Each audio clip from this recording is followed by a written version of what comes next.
만나면 좋은 친구 MBC. 안녕하세요. 건강지킴이 닥터 MBC 목서윤입니다. 안녕하세요. 김차동입니다. 질환에 관한 다양한 궁금증 오늘도 여러분의 입장에서 꼼꼼하게 짚어드리겠습니다. 혹시 신체기관 중에 담도라고 들어보셨을까요?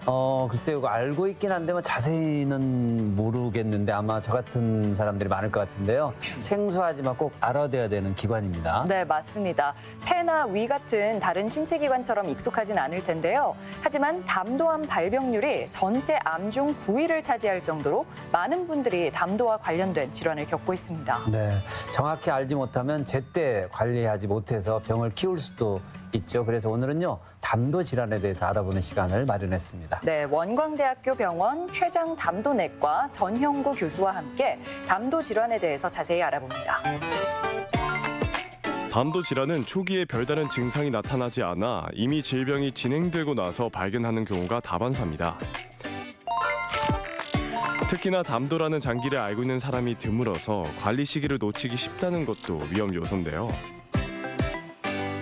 오늘은 췌장 담도내과 전문의 전형구 교수와 함께 담도 질환에 대해 자세히 알아보겠습니다.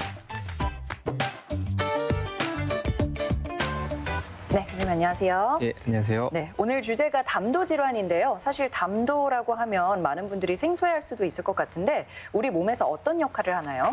담도에 대해서 많은 분들이 생소할 수도 있을 것 같은데요. 담도는 간에서 이제 담즙이 만들어지는데 그 담즙이 어떤 역할을 하냐면 우리 몸에서 지방질과 지용성 비타민 흡수에 매우 중요한 역할을 하는데 이러한 것들을 이동하는 통로라고 생각을 하시면 됩니다. 쉽게 말해서 담도는 담즙을 간에서부터 십이지장까지 보내는 통로라고 생각을 하시고 위치에 따라서 간 안에서의 담즙의 길을 우리가 간내 담도라고 얘기를 하고 간 밖에서의 담도의 길을 간외 담도라고 말하고 있습니다. 잠깐 말씀하셔도 굉장히 중요한 기관이라는 생각이 딱 드는데요. 예.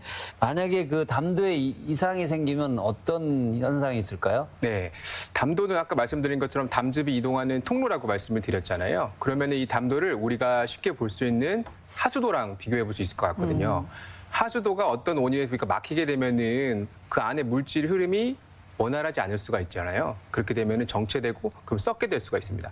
마찬가지로 담도도 어떤 원인에 의해서 담도 길이 막히게 되면은 그 안에 담즙의 흐름이 쉽게 말해서 원활하지 않을 수가 있겠죠. 그러다 보면 그 안에 여러 가지 기전에 의해서 세균 등이 많이 번식할 수 있습니다. 그래서 그 담도도 주변에는 많은 혈관들이 있어요. 그래서 그 세균들이 혈관 안으로 침투를 할 수가 있고 이런 병을 우리가 급성 담도염이라고 말하고 있습니다. 급성형 담도염 환자들은 주로 증상이 우상복부 통증과 특히 발열 그리고 황달이 생기는 게 주 증상이라고 볼 수가 있겠고요. 굉장히 증상이 심하다고 한다면은 환자가 의식을 또 잃을 수가 있고 혈압이 떨어져서 쇼크 상태로 올 수가 있습니다. 이 상태는 어떻게 보면 굉장히 응급한 상황일 수 있는데 그렇지 적절한 치료를 받지 못하고 이대로 방치하게 되면 환자가 사망에 이를 수도 있습니다. 네, 결국 급성 담도염이라는 게 때에 따라서는 생명까지 위협할 수 있는 굉장히 위험한 질환인 것 같아 보이는데요. 그러면 갑자기 생기는 이 급성 담도염은 왜 생길까요?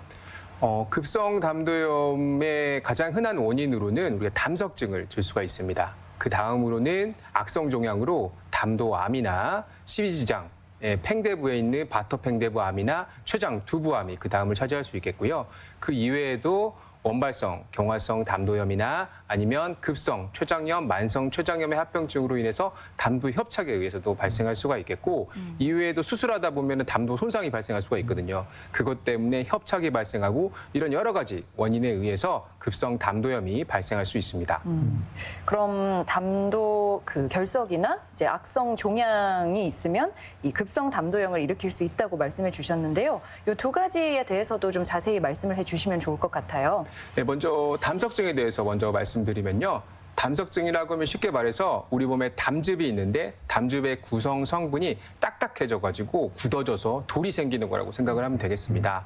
그래서 이러한 돌들이 담낭 내에 생기는 경우도 있고 담낭이라고 하면은 담도에 붙어있는 옆에 있는 기관입니다. 즉 쓸개라고 우리가 얘기를 하는 거고 또 담도 내에 자체적으로도 생기기도 합니다.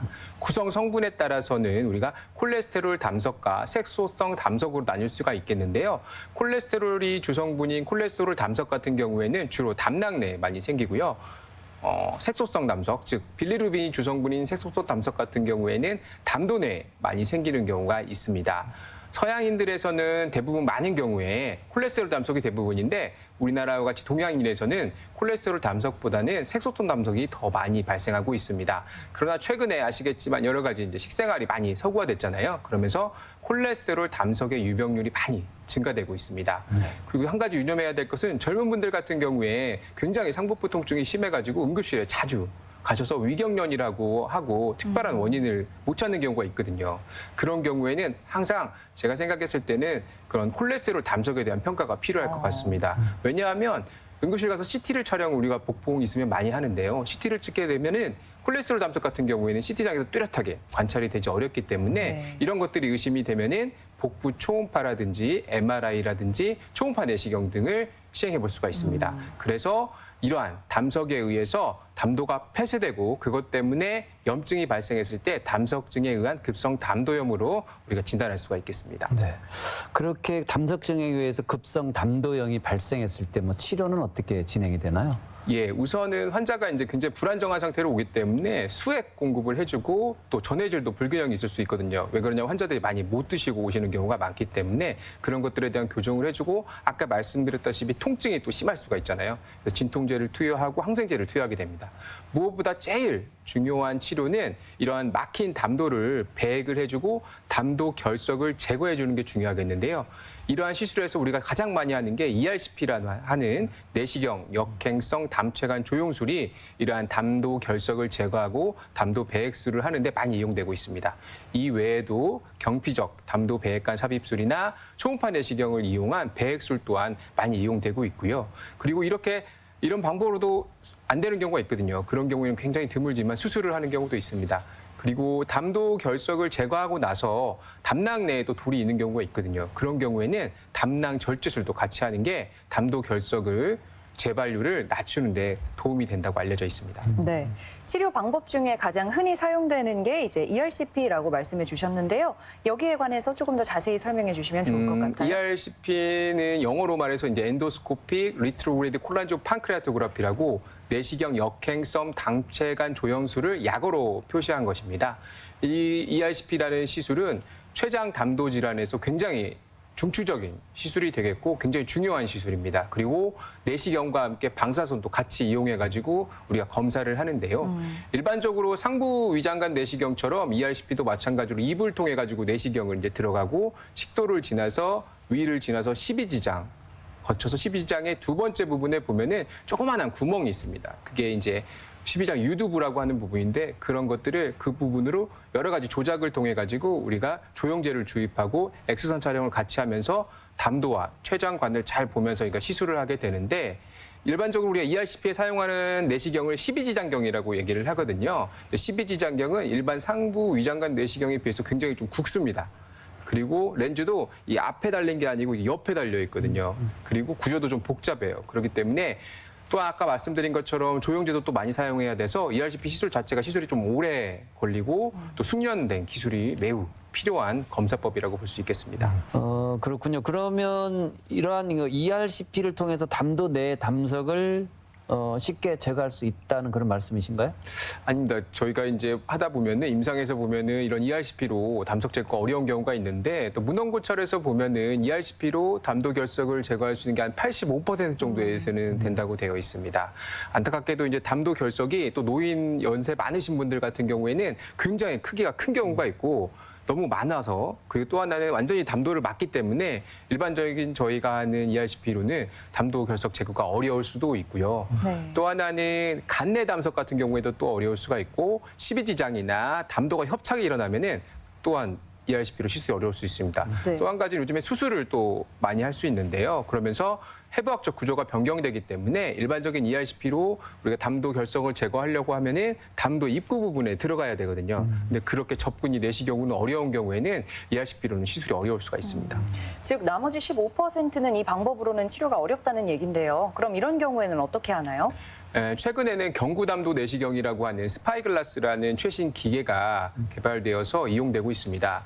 즉 다시 말해서 이런 기구들이 있으면서 굉장히 난치성 결석을 제거할 수 있게 되었는데요. 일반적으로 이런 스파이글라스를 12지장 경에 있는 옆에 액세서리 채널이 있는데 그 안에 삽입을 하고 직접 담도 내로 내시경을 삽입을 합니다. 그래서 담도 결석이 매우 단단하고 큰 담석도 여러 가지 이제 레이저를 사용하든지 여러 가지 방법을 통해서 이 돌을 분쇄하고 꺼낼 수 있게 되었습니다.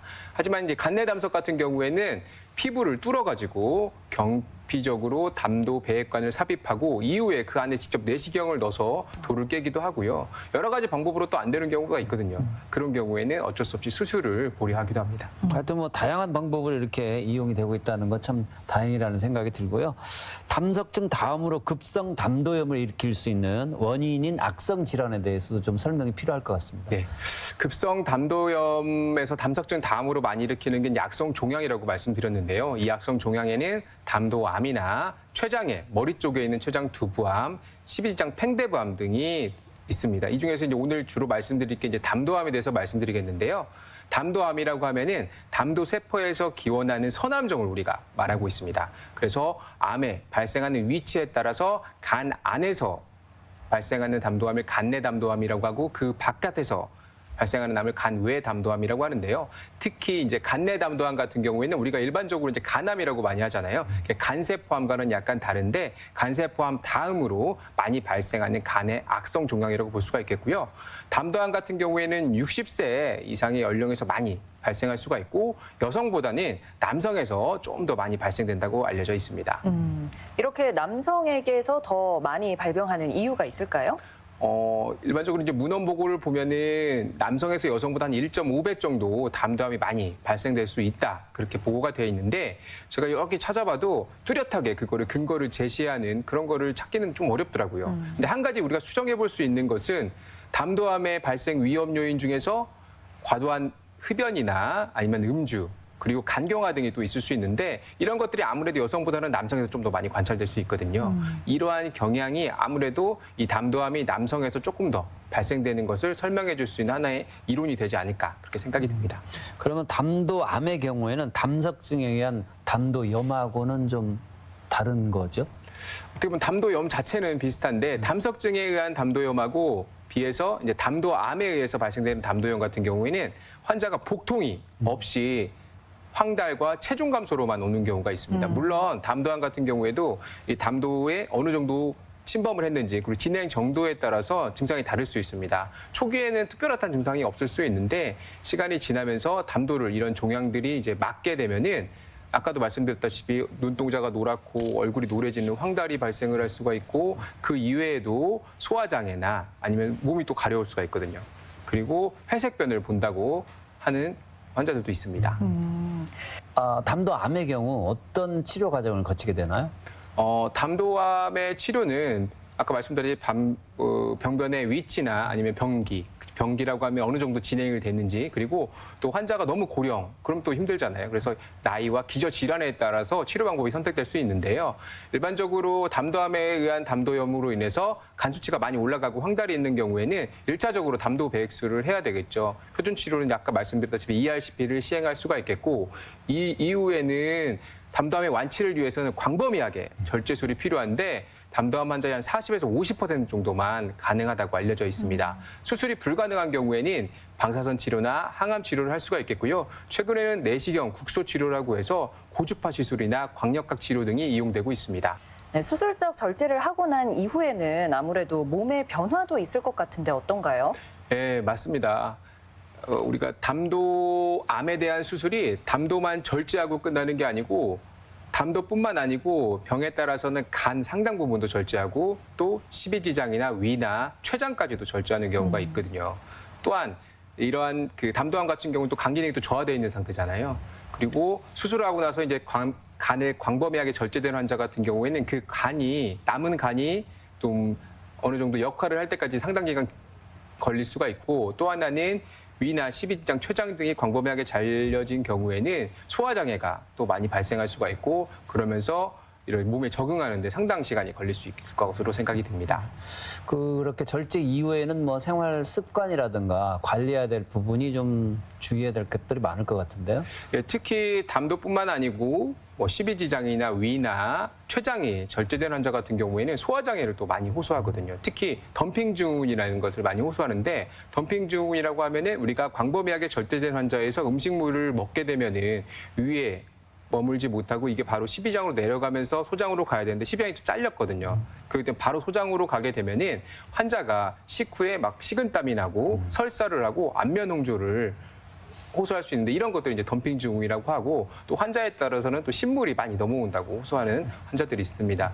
따라서 수술하고 나서 정상적인 생활을 돌아가기에는 한 6개월 이상 걸린다고 생각을 하시고 그 안까지는 식습관을 잘 유지하는 게 중요할 것 같거든요. 그래서 물기가 우선은 적당한 음식을 섭취해야 되고 너무 튀기거나 아니면 너무 짜거나 아니면은 질긴 음식 그런 음식들은 또 피하는 게 좋겠습니다. 네. 또 하나는 음식을 먹고 나서 꼭꼭 씹어 먹어야 되겠고요. 또 식후에 30분 정도는 운동을 하는 게 좋고 잠자기 2시간 전에는 음식을 섭취 안 하는 게 더 좋을 것 같고 아까 말씀드렸다시피 췌장이 같이 잘려나갈 수 있다고 했잖아요. 그런 경우에는 우리가 당뇨병이 또 생길 수가 있거든요. 그래서 주기적으로 당 검사를 해서 당뇨병이 발생 유무를 잘 체킹하는 게 매우 중요할 것으로 생각이 듭니다. 네, 일상생활에서 분명히 신경 써야 할 부분들이 있을 것 같은데요. 치료 예후는 좋은 편인가요? 안타깝게 담도암은 예후가 좋지 않은 암으로 또 알려져 있거든요. 물론 환자의 병기나 어떤 위치에 따라서 좀 다를 수가 있는데요. 간내담도암 같은 경우에는 수술적 절제하고 나서 평균 생존율이 한 18개월에서 30개월 정도 돼 있고 또 수술을 못하는 경우가 있잖아요. 그리고 한 7개월 정도로 안 좋은 것으로 알려져 있습니다. 또 간 문부암 같은 경우에는 한 5년 생존율이 7에서 한 15% 정도 된다고 알려져 있거든요. 수술을 못하는 경우는 이것도 한 10개월 정도로 매우 좋지 않습니다. 물론 이게 이제 통계치이고 평균치이지만 무조건 좌절하지 않는 게 전 중요할 것 같고 희망을 갖고 적극적으로 또 암 치료에 임하는 게 더 좋다는 생각이 들고요. 또 좀 희망적인 것은 최근에는 우리가 많이 사용하는 표준 항암 치료에 더불어서 면역 항암요법이 병용해서 사용한 연구들이 발표가 되고 있는데 좋은 연구 결과가 많이 있기 때문에 저는 물론 이제 많은 연구가 더 필요하겠죠. 하지만 희망을 있을 거라고 기대하고 있습니다. 그렇기 때문에도 예방이 중요할 것 같습니다. 그렇죠. 어떤 예방법이 있을까요? 안타깝지만 뭐 담도암을 어떻게 하면 예방한다 그런 수칙이나 아니면 어떻게 검사를 해야지 빨리 찾을 수 있다 그런 기준은 아직까지는 없는 상태인 것 같습니다. 단지 이제 생각해 볼 수 있는 것은 담도암 걸린 환자 중에서 한 20에서 30% 정도에는 담석증이 또 동반될 수가 있거든요. 그리고 담석증 환자 같은 경우에는 그래서 주기적으로 검진을 좀 잘 해보는 게 좋을 것 같고요. 또 하나는 이제 간흡증증이라는 게 있는데 간흡증증을 예방하기 위해서 민물고기 생식을 조금 자제하시고 간흡증증이 발견이 됐다고 하면은 치료제를 적극적으로 복용을 해야 되겠습니다. 그리고 담관 낭종 같이 선천성 기형이 있다고 한다면 적극적으로 수술을 진행해야 될 것 같고 궤양성 대장염이나 원발성 담도염과 같은 질환이 있으면 전문의를 찾아서 주기적으로 검사도 하고 적절하게 치료를 받는 게 매우 중요하다고 볼 수 있겠습니다. 네, 먼저 이 간흡충증이란 건 뭐고 뭐 어떻게 진단하는지 궁금하거든요. 네, 간흡증증은 이제 민물고기를 덜 익혀 먹거나 생식했을 때 발생할 수 있는 기생충 감염이라고 볼 수가 있겠고요. 일반적으로 이 간흡증증에 걸리게 되면은 담도 폐쇄가 또 발생할 수가 있고 또 하나는 만성적으로 염증이 생기면서 담도암에 발생되는 하나의 위험 요인으로 잘 알려져 있습니다. 우선 우리가 CT나 MRI나 복부 초음파를 하게 되면은 간내 담도나 간의 담도가 전반적으로 이렇게 늘어나 있는 경우가 있거든요. 그리고 불규칙적이 확장돼 있을 때 간흡증증을 감염을 의심해 볼 수가 있을 것 같고요. 진단은 대변에서 간흡증증의 알을 보는 대변 충남 검사를 진행하거나 혈액에서 우리가 이러한 간흡증에 대한 항체 검사를 통해 가지고 진단을 할 수가 있습니다. 치료는 가장 효과적인 치료는 프라지퀀텔이라는 우리가 어떻게 보면 구충제거든요. 그거를 투여하는 게 이러한 치료에 매우 중요한 역할을 하고 있습니다. 네. 민물고기 생식은 이제 절대 하지 말아야 될 것 같은데 네, 주의해야 될 것 같고요. 그 밖에 주의해야 될 음식들 반대로 또 뭐 도움이 되는 음식들도 있을 것 같습니다. 뭐 야채를 많이 먹고 뭐 그런 것도 있을 수 있는데 제가 찾아봤을 때는 뚜렷하게 담도암을 뭐 예방할 수 있는 그 도움이 되는 영양소 뭐 그런 것들은 좀 찾기 어려운 것 같고 무엇보다 제가 생각했을 때 가장 중요한 거는 다른 질환에서 같이 너무 비만 비만하지 않게 규칙적으로 운동하고 균형 잡힌 식사를 하는 게 매우 중요할 것으로 생각이 들고요. 너무 맵거나 짜거나 뭐 그런 자극적인 음식은 또 피하는 게 좋고, 또 중요한 거는 이제 음식을 먹을 때 아까 말씀드린 것처럼 뭐 탄 음식 그런 것도 안 드셔야 되겠지만 뭐 술이나 아니면 흡연, 탄산음료도 자제하시는 게 좋을 것 같습니다. 네. 그럼 마지막으로 시청자분들께 전하고 싶은 당부 말씀이 있다면 해주시죠. 예, 담도암과 담도결석, 즉 담석증을 예방하기 위해서는 아까 말씀드린 것처럼 규칙적으로 운동을 하시고 또 균형 잡힌 식사를 하고 또 흡연은 하지 않으셔야 되겠고 또 적당량 이하의 음주가 중요할 것으로 생각이 듭니다. 담도암의 초기 증상은 뚜렷하지 않기 때문에 평상시에 가볍게 오는 우리가 이상 증상이 있더라도 그냥 넘기지 마시고 방치하지 마시고 꼭 의사 선생님과 상담을 해보는 게 좋을 것 같고요. 또 하나는 갑작스런 어떻게 체중이 감소되거나 눈이 노래지고 얼굴이 노래지는 황달이 발생을 하거나 소화불량이 심한 경우에는 전문의와 상담을 해서 빠른 진찰을 해보는 게 좋을 것 같고, 담도암으로 진단됐다고 하더라도 우리가 좌절하지 마시고 여러 가지 뭐 수술도 있고 방사선 치료도 있고 항암 치료도 있고 또 내시경으로 또 국소 치료 방법도 있기 때문에 전문의와 상담하셔서 잘 슬기롭게 헤쳐나가시길 바랍니다. 네, 오늘 이 시간에는 최장 담도내과 전문의 전영구 교수와 함께 담도 질환에 대해서 자세히 알아보는 시간 가졌습니다. 네, 오늘 말씀 고맙습니다. 감사합니다.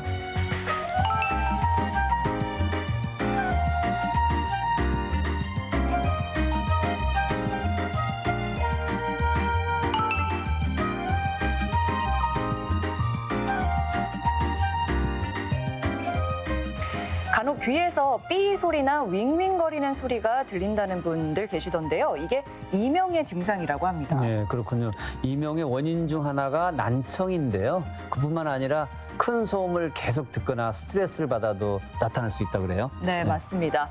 그리고 이어폰을 오랜 시간 사용하는 것도 원인이 될 수 있다고 합니다. 네, 3개월 이상 이명이 계속되면 검사를 받는 게 좋겠고요. 상태를 잘 살피셔서 악화되지 않도록 관리를 잘 하셔야 됩니다. 네, 건강과 관련해 궁금증이 있다면요. 전주 MBC 홈페이지 들어오셔서 질문 남겨주시기 바랍니다. 오늘 주제는 담도 질환이었습니다. 더 알고 싶거나 또 다른 질환에 대해서 궁금하신 분들 글 남겨주시면 닥터 MBC가 시원하게 궁금증 풀어드리겠습니다.